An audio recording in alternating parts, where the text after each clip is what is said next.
Righty, ladies and gentlemen, we've got ourselves another video from Glaive Keo, and I'm gonna be real here. I'm not even sure if the name Kurobot is the right thing to assign to this guy, because I'm gonna be real, he's been uploading, like, more Genshin Impact content than, honestly, like, anything else nowadays. So, yeah, maybe he is slowly becoming a Hoyo shill. He's taking the title from Flip. Anyways, in regards to that, he's uploaded a video about Wuthering Waves. It's been a long time, and it's about the impossible power balance. And so for some additional context on this, the title isn't that descriptive. Let's look at the thumbnail. You can see it's a bit about weapon comparisons. And there is a little bit of context to provide over here, right? We had the whole situation with Mr. Gotcha Smack, where, you know, where in his thumbnail, he called, like, Augusta's weapon, like, a scam, all of that. We've already talked about the situation. It wasn't represented, I think, in, like, the best possible way. The points that he was trying to make got muddled with some arguments about how Augusta's signature, like, wasn't strong enough. And so you got that whole situation going on, and then you got, like, Frolova's weapon, right, being kind of really good on her, but actually not being that overall super effective, right? Especially when you compare the overall team damage. I've already done some testing on this. I'm aware of both situations. I'm excited to see what the take is from Glaive regarding this matter. So let's go ahead, let's buckle down, and let's see what he's got to share. Maybe he's got some new information for us. In the world of gacha games, the line between a good deal and a bad one is always shifting. But every now and then, a single item is released that forces an entire community to stop and ask, what are we actually paying for? And recently in Wuthering Waves, that item was the signature weapon for the new character, Augusta. Of course, right? People in gacha games are always looking for, like, the best deal possible, especially when it comes to something like a limited weapon, right? It's no argument at all that String Master, Yinlin's signature, is one of the most highly recommended weapons that almost everybody pulls in the game, right? Because it's usable on so many different characters. For the price of 65 to 70 pulls, you're able to go ahead and gear almost 90% of the limited rectifier roster. And that's a pretty damn good deal, especially when the alternative is purchasing or pulling the signature for all those individual units. So it's like, what he's saying here, it's a complete fact, right? This wasn't your typical case of a weapon being slightly underpowered. Its release sparked a huge debate that touched on everything. The game's excellent balance, the developer's design choices, and the very complicated relationship between a game and its paying players. It became a story about value, about comfort, and a community trying to define what it wants from a game it loves. And the catalyst for this entire story was one creator's very blunt assessment of a single premium item. I think blunt would be a pretty fair way to put it. The content creator Gotcha Smack released his evaluation of Augusta's new signature weapon. He didn't just dislike it, he called it, quote, the worst investment he has ever made in Wuthering Waves. I mean, this is the thing. Those are factual statements. His frustration, however, stemmed from a deeper Those things were in fact said. Issue than the weapon just being weak. In his view, it was a fundamentally bad product. When the community started crunching the numbers, the data backed up his initial feelings. The weapon offered a tiny less than 10% damage increase over other much more accessible options. That's not even like a proper breakdown. This 128% is its additional performance over the standard weapon. And so, in actuality, when you compare the difference between these two in terms of performance, it's much closer to like 5%. This difference over here of 8 is actually overstating how much stronger Augusta's weapon is. It's around 5 to 6% stronger. Other much more accessible options, specifically the weapon introduced over a year ago, and that is GN's signature weapon. For a premium item that can cost $100 or more, that is not a small difference. It is a rounding error. You are paying the price of a brand new game for a performance boost you would probably never even notice. Not wrong. Beyond the stats, the weapon was just clunky. It felt bad to use. It was designed to be paired with her new gear set, the Crown of Valor, but the two parts didn't work well together. The weapon's main buff lasted for 7 seconds, while the Echo's buff only lasted for 4. It is like trying to drive a car where the gas pedal and the engine are completely out of sync. You end up constantly fighting for your own equipment just to make it do what it's supposed to do. We've already addressed this issue of the whole like misaligning of like the buff durations and stuff. It's just a fact that in traditional gameplay, just doing like either Augusta's best or her second best rotation, the duration of the buffs on the Sonata set being 4 or 5 seconds and the weapon being 7 seconds, it's not really relevant at all in 90% of rotations. And that's definitely a conversation that's worth having. The fact that her kit is inherently designed in a way where you're meant to play her in like a kind of like, there's not a lot of variation you can do in her rotations or her moveset without dropping buffs or dropping literal resources like the majesty required to use her liberation. It's a weapon tailor-made for Augusta 100%, but Augusta's kit is unfortunately very tailored in how you can play it. She's meant to be more of like a one-track character without a lot of complexity. Perfect for beginners, but not really that great for more tenured veterans of the game that are looking for, you know, spicy stuff to really do in combat or rotations. That is just anti-synergistic design, where parts that should work together actively work against each other. And that's the thing, right, is she has training wheels built into her kit that are essentially mandating that you play her in a certain way, otherwise her damage falls off significantly. And the existence of those training wheels, I think, is something that there can definitely be like a meaningful discussion about. But you're beginning to see, right, why I said the point of Gotcha Smack's video and the points that were being made got a little bit muddled, because it's pretty simple, right? A lot of people saw the comparisons being made to Gion's weapon, right? They saw this whole little like 8% boost, and they saw somebody complaining, because that is also a fact. They saw somebody complaining that the signature wasn't strong enough. They saw somebody complaining that there was a like other limited option that was close to the same level of performance. And they were just like, are you just being like anti-free-to-play? Do you want the game to become more predatory? Kind of like a little bit of, oh, so you don't like this, so you must like this instead. You hate waffles, and so you must love pancakes.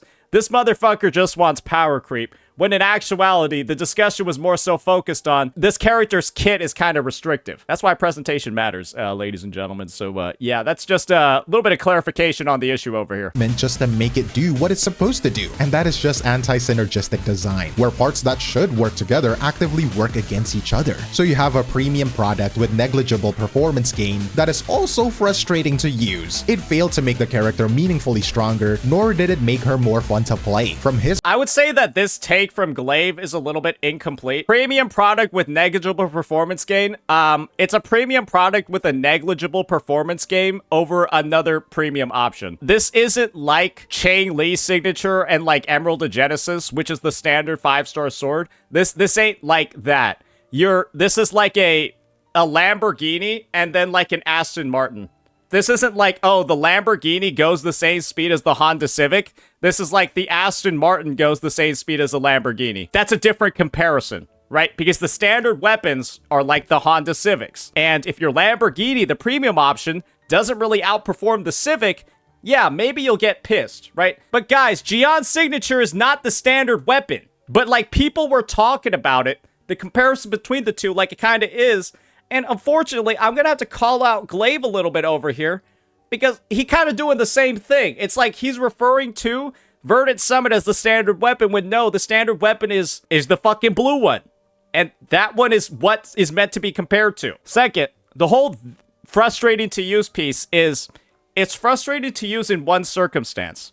When you're trying to play Augusta when quick swap. That's the only situation where her set or her weapon is frustrating to use. If you're playing her without quick swap, you don't even notice the effect is building up or dropping off because you're constantly attacking. You're never swapping off field, and there's never an opportunity for the buffs to expire. So it's frustrating to use in one type of team that her kit actively works against anyways. Because you want to know what happens when you quick swap with Augusta, guys? Augusta's outro skill has this effect. If the recipient of this outro skill uses their outro skill without switching out, then she will gain a stack of Majesty and Crown of Will. So she gains a damage buff, and then also the resource. She needs 2 stacks of Majesty to cast her Liberation.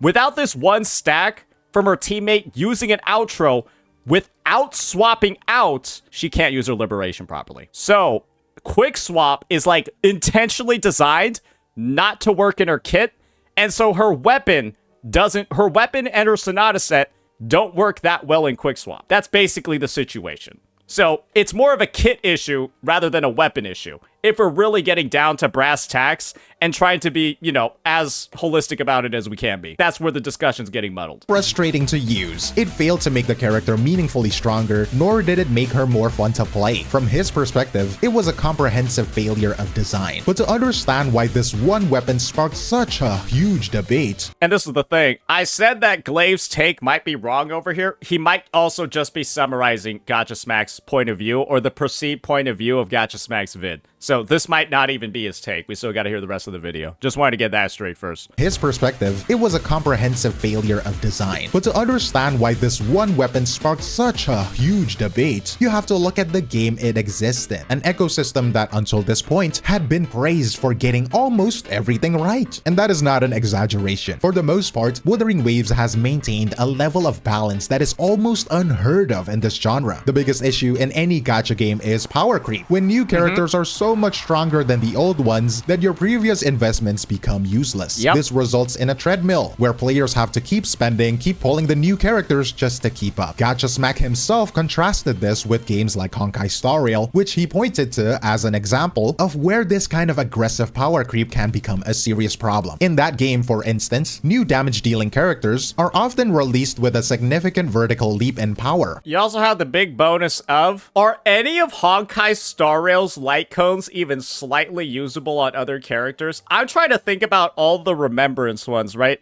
It's like they intentionally made the Remembrance path where like Remembrance is like, she's a damage dealer, you have a Remembrance support, you have a Remembrance healer, you got like a Remembrance single target damage dealer, a Remembrance AoE target damage dealer. Shit is just so convoluted, it almost doesn't make sense anymore. I don't think anything is even slightly usable on other characters. There's like no way to transfer stuff. Leap in power. The arrival of new units often set a completely new standard for damage, making launch era characters feel noticeably weaker in comparison. Not to mention the endgame being tuned around the newer characters.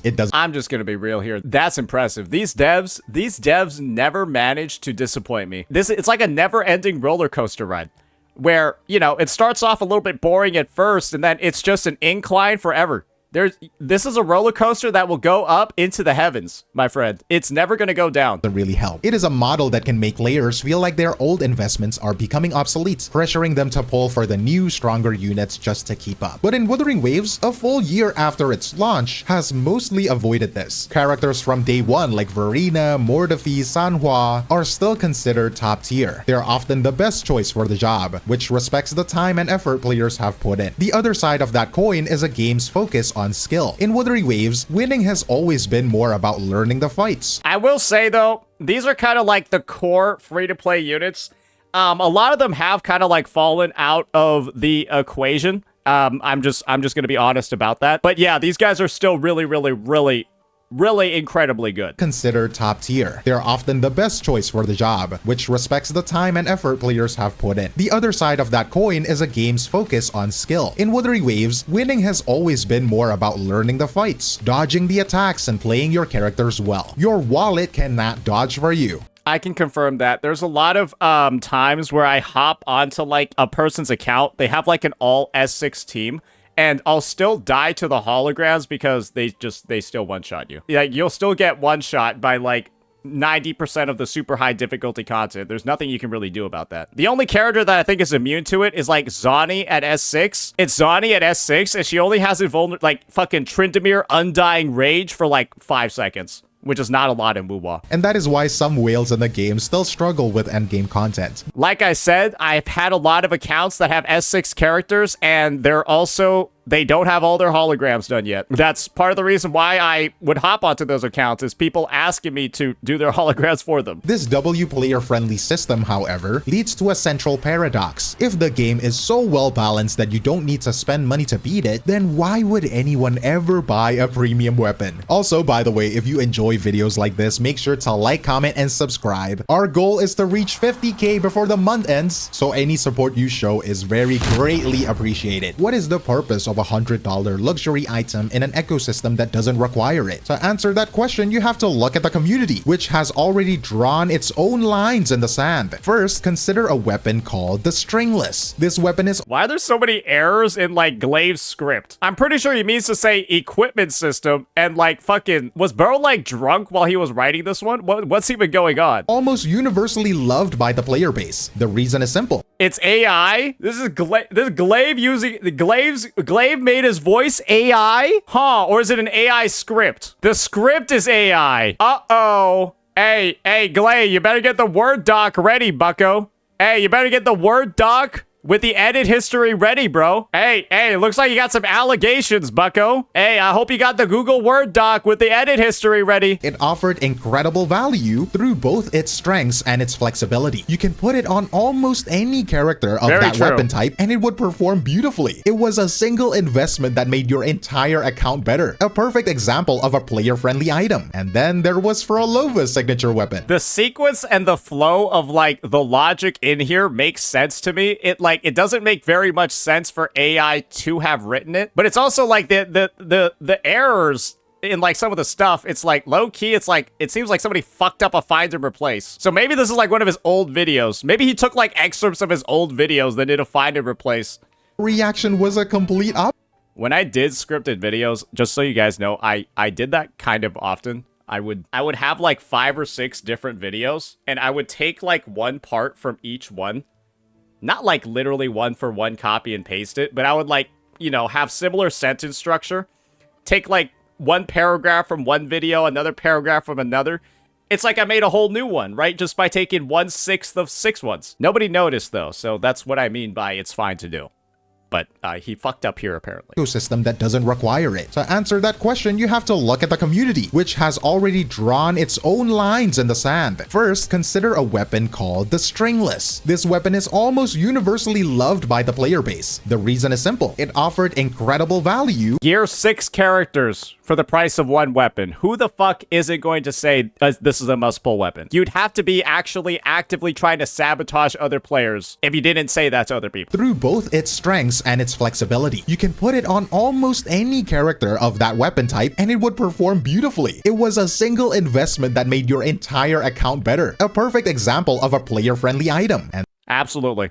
then there was Frolova's signature weapon. The reaction was a complete opposite. Players were angry and they were worried. This weapon wasn't a minor upgrade over the free-to-play options. At its peak, it was a staggering 43% stronger than the free-to-play option. Some of the reasons for why that is the case is because the free-to-play option for Frolova sucks dick. It's fucking bad. Frolova's a character that deals resonance skill damage and echo skill damage. The free-to-play standard weapon gives her ER, which she literally cannot use because she has no need for ER, and basic attack damage bonuses.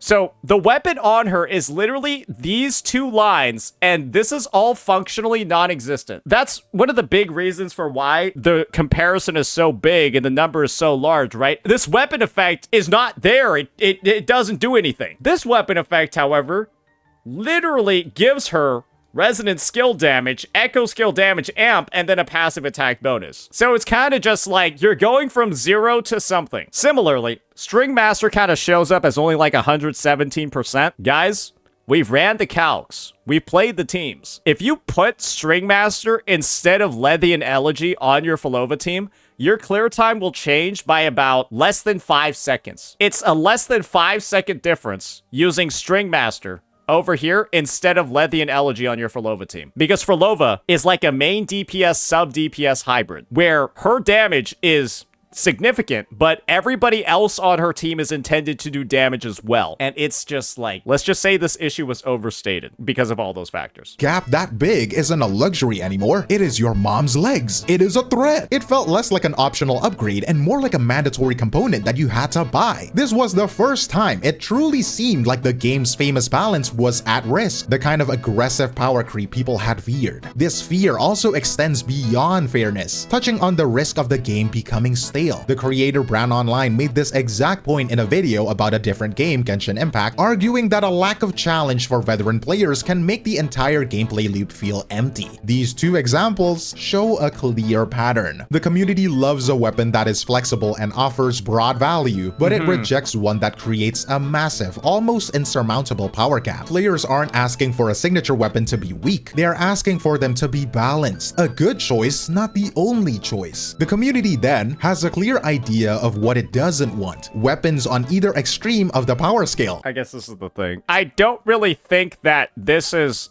the case. I think on average, a majority of people are 1000% actually very happy that Augustus Sig performs similarly to Jian.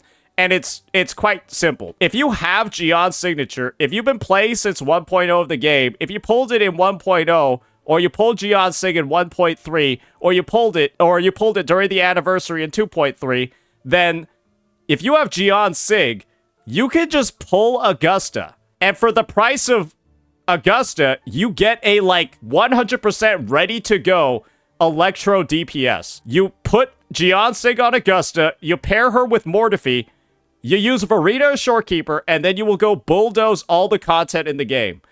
And the way that it's viewed as is just, it's an excellent treat for veteran players.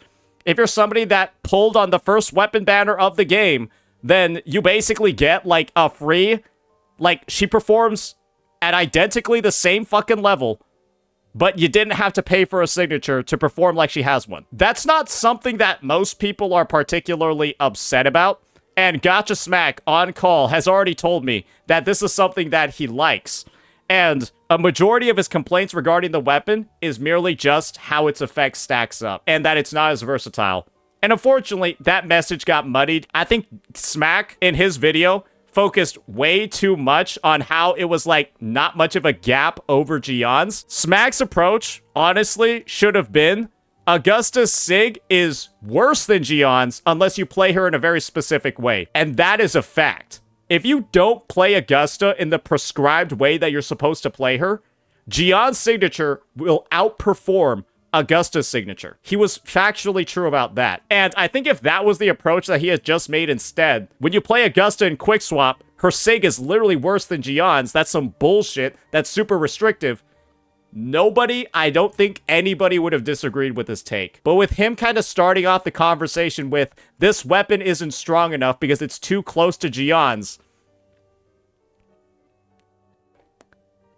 now we know what he meant, but at the time, yeah, he pissed some people off. Extreme of the power scale. This makes the true nature of the original complaint even more interesting because the core issue, as it turns out, was never really about the numbers. In a later conversation with another creator, Saint Tontas, Gotcha Smack clarified his position, and what he said reframes this entire debate. He said that when he pays for a signature weapon, what he's really looking for is comfort. The weapon should solve a problem for the player, not introduce a new one. He pointed to other weapons in the game that have simple, powerful effects that just work. I will say, Gotcha Smack bringing up Rosia's weapon, I think was a bit of a misplay. Yeah, this thing's a piece of shit. This thing is fucking trash. Tragic comedy, trash. The reason why I say that is there's only one other Gauntlet user in the game that does heavy attack damage, and it's John Jin. Right? John Shin does heavy attack damage on her forte, where she like twirls around and shit, like does all of that and then makes the shield, right? Rosia's buff runs out during John Shin's channel. And so like it could have literally just been easy as increase heavy attack damage bonus for like 10 seconds. And this wouldn't even be slightly broken. Oh, sorry, Zani too. Yeah, Zani works with this. Zani works with this, my bad. I forgot Zani was a heavy attack damage dealer for a second. Yeah, so Zani works with this. But it's like, John shit over here is just like, it could have been 10 seconds, and it functionally doesn't change anybody's rotation. It could have said 14 seconds, and it wouldn't have changed anything for any other characters. And it's just 3 seconds is pathetic. It doesn't work on the second or the third Gauntlet heavy attacker in the game. That just work. You equip them, play the character normally, and you get the benefit without any extra homework. So yes, I mean, for Rosia, it's very easy to activate it. So I get the point that he's coming up with. It's that for the intended user, the signature is like basically perfectly aligned with their place. Perfectly aligned with almost like any playstyle they have. Gusta's weapon did the exact opposite. Instead of making her easier to play, it forced you into one single rigid rotation. If you deviated from that perfect sequence of moves even slightly, your performance would just fall off a cliff. It is not a comfort, it is a straitjacket. It locks you into one playstyle and punishes you for trying anything else. And this is where the economic argument comes in. He argued that some weapons in the game are flexible, you can use them on many different characters, giving them broad value. Augusta's weapon is not like that. It is a niche weapon, meaning it is only really good for her. When an True. If I were to do a weapon value tier list, Augusta's weapon would be at the bottom. I will probably do an updated weapon value tier list. Augusta and Yuno's signatures are going to be at like F because there's such a small improvement over version 1.0 signatures that it's like not even close to worth pulling. And this is the thing. Guys, I think Kuro knows. I think it's intentional that Kuro Games decided to release this weapon where clearly you could just use Gion's weapon instead, and it's almost the same. And I'm pretty sure they got the gauntlets in here. Oh, they don't have them in here. But basically, Yuno's weapon is just Zhang Liao's. It's just Verity's handle with a defense reduction effect and less liberation damage. That is what Yuno's weapon fucking is. It is Verity's handle with less liberation damage, and then it just copy and paste Augusta's defense ignore. It's the same fucking thing. Literally the same thing. It has to be intentional that in version 2.6, both the weapons released are like interchangeable with 1.x weapons. An expensive item is only useful for one character, it absolutely has to deliver a massive spike in either performance or comfort to be worth that price. No, it doesn't. You wanna know why? Because it could just be that, well, if you have the Jian signature, and if you have the Zhang Liao signature, just don't pull their weapons. But what if you don't? What if you don't have Jian's signature? What if you don't have Augusta's weapon? Or what if you don't have Jian's signature? What if you don't have Zhang Li's weapon? Then like you'll be using like the standard weapon or some shit, and Augusta's weapon or Yuno's weapon will be a big jump over the standard weapon anyways. So it's like, hey, if you're a veteran player, don't feel the need to pull this. But if you're not a veteran player, you still have an incentive to pull this. That's pretty much it. So it's just more so if you're a veteran player, you get a reward. If you're not, then it's like whatever, who really cares? In fact, Gacha Smack even offered an alternative to a pure power spike, stating that he would actively prefer aesthetic power creep, meaning he would be rather if the value came from the weapon being cosmetically superior and looking incredible, rather than just having bigger damage numbers. So when you put it all together, the weapon provides no significant power boost, it makes the character less comfortable to play, and it has no value outside of that one character. From that perspective, its entire value proposition completely collapses. This complex, multi-layered failure is what elevates a simple bad weapon into a much larger conversation. But I think Glaive over here is unfortunately overstating how big of an issue this is. I'm gonna be honest, I don't think it actually is an issue. before we get to that larger conversation, it is worth asking, if the creator's final point was this nuanced, why was the initial reaction so hostile? Was it a simple overreaction from the community? And the truth is, the confusion was perfectly valid. Remember the context, okay? The community had just pushed back against a weapon for being too strong, and then this new critique was about a weapon being too weak. The immediate logical assumption for many was that he was advocating for the very power creep they had just rejected. His most sophisticated points about comfort and flexibility didn't surface until much later. I'm gonna be real here. It's kind of Gacha Smack's fault. It kind of is. I don't think he framed his argument in a very good way. I think he shot from the hip on his take. Didn't like fully formulate it in the most agreeable fashion. I'm just gonna be real here. Look at the thumbnail. You are inviting a hostile conversation with that thumbnail. Scam? I'm just keeping it real, brother. I'm just keeping it real. Their opinions had already hardened and then came to the second video. I forgot he uploaded the second video. He made like a video literally 4 hours later calling like everybody disagreeing with him like stupid. When like, well, we've already broken down why there might be people that would disagree with him. To the second video, which escalated things dramatically.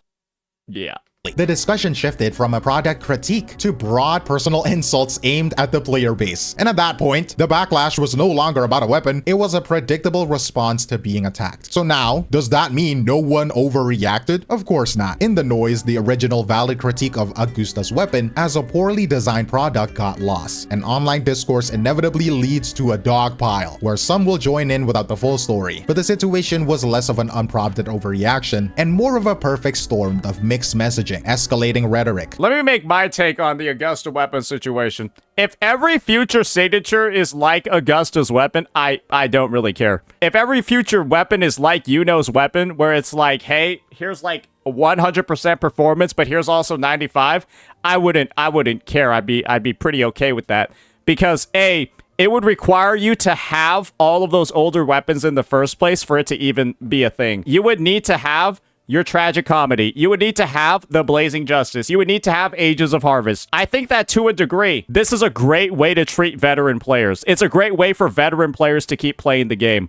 Because, honestly, think about it this way. If every new weapon was just straight up better, had better things, it was just like, you would begin thinking, man, is Verdant Summit? Did I waste my pulls on that? Did I waste my pulls on Ages of Harvest? Did I waste my pulls on The Last Dance? Did I waste my pulls on Luminous Hymn? All of this. And then it actually turns out it was an amazing idea for me to pull Verdant Summit. It was an amazing idea for me to pull Ages of Harvest. I'm getting rewarded. The devs are giving me like a free character.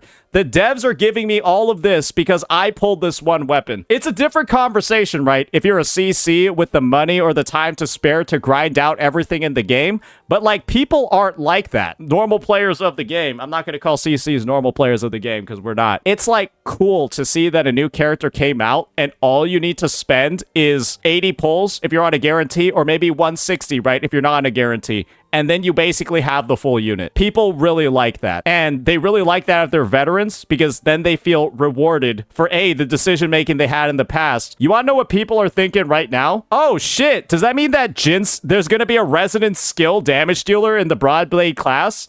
And like, I'll be able to use Jinxi's weapon? Oh shit, is there going to be another resonant skill pistol user and I could just use Carlotta's weapon on them? Oh, that would be great. I hope there are more characters like Augusta. I hope there are more characters like Yuno. That is a reasonable thought process that a lot of people are having. If you're somebody that's spending a lot of money on the game, then yeah, it's not really as relevant for you, but it's also like, I'm just going to be real here. It's like, that alone is like something that's going to make people on you or people in a gacha game hate you. You saying, I'm not getting enough value for the money that I'm spending, but the people that aren't spending any money are getting a huge amount of value. This thing is good for the free-to-plays and bad for the paying players. It's like, well, nah. I mean, I would hesitate to drive that narrative. Just saying, in a gacha game community, I would hesitate to drive that narrative. That's just me, though. Community already sensitive to the topic at hand. This entire cycle of critique and confusion is what put the game and its developers at a critical crossroads. And in the end, that is what this was really about. The controversy around Augusta's weapon was never just about one piece of gear. It was a stress test. It put the entire design philosophy of Wuthering Waves and its relationship with its community under a microscope. What that microscope revealed is the impossible balance that developers in this space have to strike, and the fundamental, often contradictory desires of a modern gacha audience. This is all just, I think, it's entirely based off the fact that Gacha Smack didn't organize his critique in a certain way.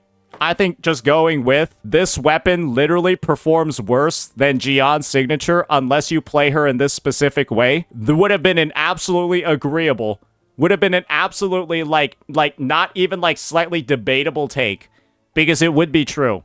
Jian's signature is better than Augusta's if you do like quick swap rotations, and a character signature being worse than other signatures because you're not playing them in this hyper specific way kind of does suck, right? It limits the viability of the unit in other team comps, and it is an absolutely like 100% true take. It's just that wasn't what was said.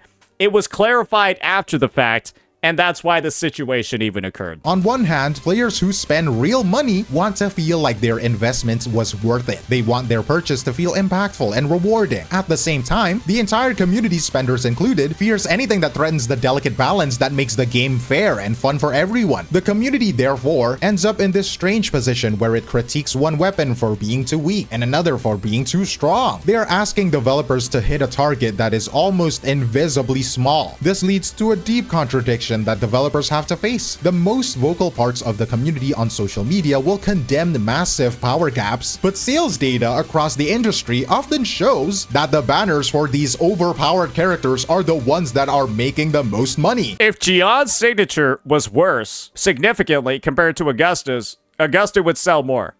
100%. If Yuno's signature was way better than Zhang Liao's, it would sell more.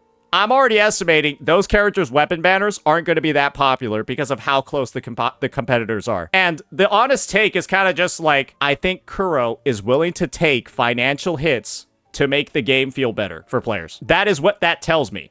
Because it would have been very easy for them to design Augusta's kit in a way where it doesn't scale as well with Jian's Sig. Guys, think about it this way. If you look at Zhang Liao's gauntlet, you have to repeatedly cast resonance skills to maintain its buff uptime. Yuno has repeated resonance skills built into her kit. She casts them multiple times. She has to do that to do her rotation. Augusta has 2 resonance liberations. She has a liberation she can cast at the start of her rotation and a liberation that she ends her rotation with. Jian's signature requires you to use a liberation to activate half of its heavy attack bonus. Augusta could have been designed to end her rotation with a resonance liberation. And then this buff would only be active for half of her rotation. Because if you use your liberation early, right, that would grief everything. But they gave her a baseline liberation cast she can use at the start of her rotation to fully maximize this buff. They intentionally designed Augusta's kit to work very well with Jian's weapon and enable its full effects.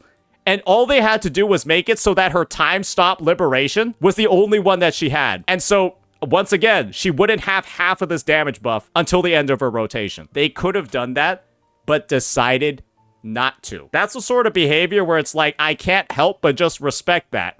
Because I can see where they could have made it more predatory. I could see where they could have fucked the kits and made it so that the competitors' weapons are just worse. But they didn't.